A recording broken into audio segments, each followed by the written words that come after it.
Hey, welcome back or welcome to this channel. If you're new here, today we are going to talk about something that I genuinely think about more than a normal person should.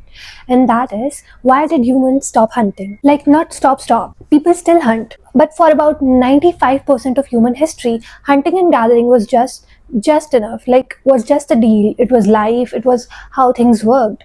You woke up, you found food, you ate, you moved, and that was life. That was the only job you had.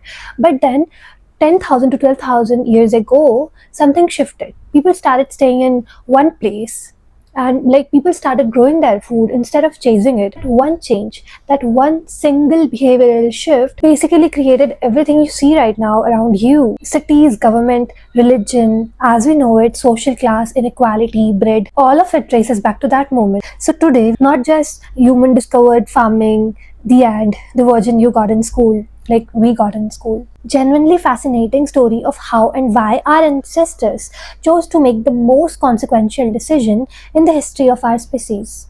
And spoiler, it wasn't probably even a decision.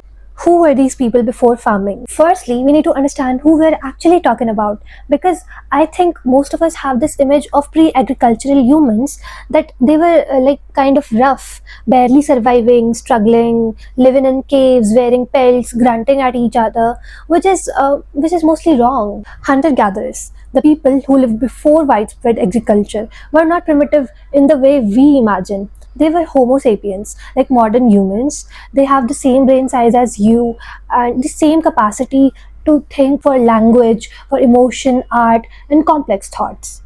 They had the same hardware. They just had the different software, and that software was actually pretty good. Studies of modern hunter-gatherers groups like the Kungsan in southern Africa and Hadza in Tanzania have given us insight into what that life probably looked like. And what researchers found kind of surprised everyone. Hunter gatherers typically worked less than us, like meaningfully less. The average Kungsan adult worked was like 12 to 19 hours a week acquiring food. That's it. The rest was rest, socializing, music, storytelling, like just existing. Compare that to the average ancient farmer that was working from sun up to sundown, like back-breaking labor, tied to their land, unable to leave if things got bad. Farming was not obviously the best for the people who first adopted it. It made some measurable changes in their lives, like it made their life shorter, harder, and nutritionally limited, which makes the question of why they chose this, why they made this decision, a lot more interesting. The world that made farming possible. Farming just didn't appear out of nowhere. It emerged at a very specific moment in the Earth's history, and the timing matters. For a long time, the planet was in the grip of the last ice age. And with that, I mean it was much colder, drier, and significantly less hospitable than the planet we live in right now. Then, around 11,700 years ago, the climate shifted pretty dramatically in geological terms. The ice retreated, the temperature rose, rainfall became more reliable, and the explosion of plant life in a particular region that we now call the Fertile Crescent. The Fertile Crescent is the arc of land that runs through what now we call Lebanon, Iraq, Iran, Syria, Jordan, and Turkey. This is the region we call the birthplace of agriculture. Like agriculture began from there. Not because the people there were smart, it was more of a lucky accident of geography. The wild ancestors of wheat and barley grew there. Animals, while sheep, goat, pig, and cattle roamed there. The climate was very Mediterranean. Wet winters, dry summers. That means the annual production of grasses that produce big storable seeds. Seeds that humans had been harvesting for years before they started planting them. Why did it actually happen?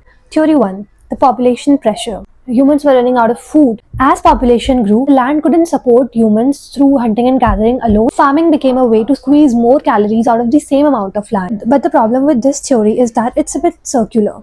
Like, we can say that farming allowed population growth, but did population growth cause farming?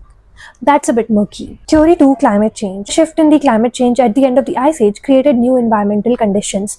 When you can't rely on the wild landscape, you try to manage it. Theory number 3. The feasting hypothesis. This is very social and very human. Some archaeologists, particularly a researcher named Brian Hayden, have argued the survival at all. Like they were about status. In complex hunter-gatherer societies, competitive feasting was a big deal. If you could throw a massive feast, like invite neighboring groups, show off your abundance, feed everyone.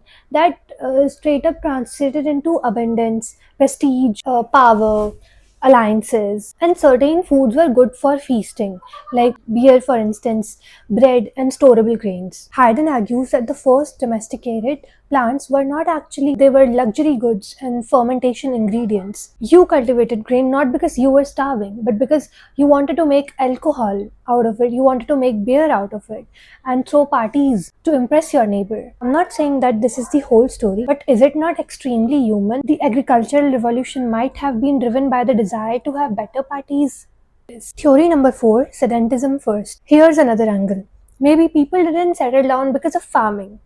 Maybe they started farming because they had already settled down. What farming actually did to people. The effects on human bodies and human societies were actually profound and not always positive. Let's start with health because this is quite uncomfortable. The transition to agriculture was generally associated with worse health conditions as an outcome for the people who made it. Farmers were shorter than their hunter-gatherer ancestors.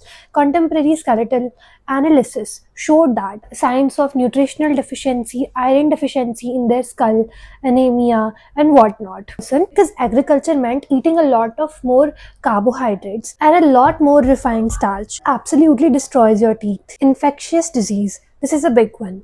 Now, hunter and gatherers lived in a small place, like in a mobile place together. They lived in small mobile bands. They didn't stay in one place for long enough for pathogens to really take hold and spread. But once you have a dense sedentary population living near their own waste, like near domesticated animals, diseases spread.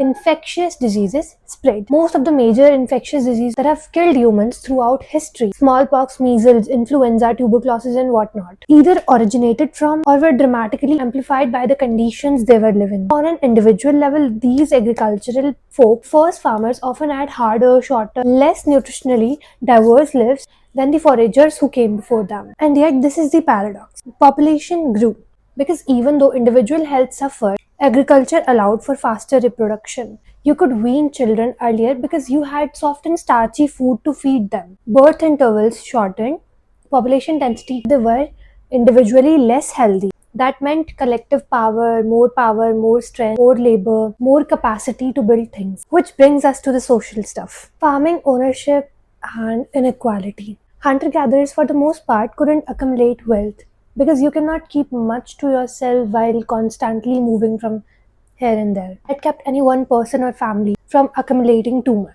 Farming broke that actually, because when you have a field, that field is yours. When you have a granary full of wheat, that wheat is yours.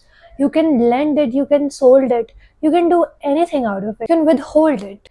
And the people who control more of it have the power on the people who control less. This is the origin of durable social stratification. And once you have surplus and inequality, you get into archaeological terms like taxation and record keeping.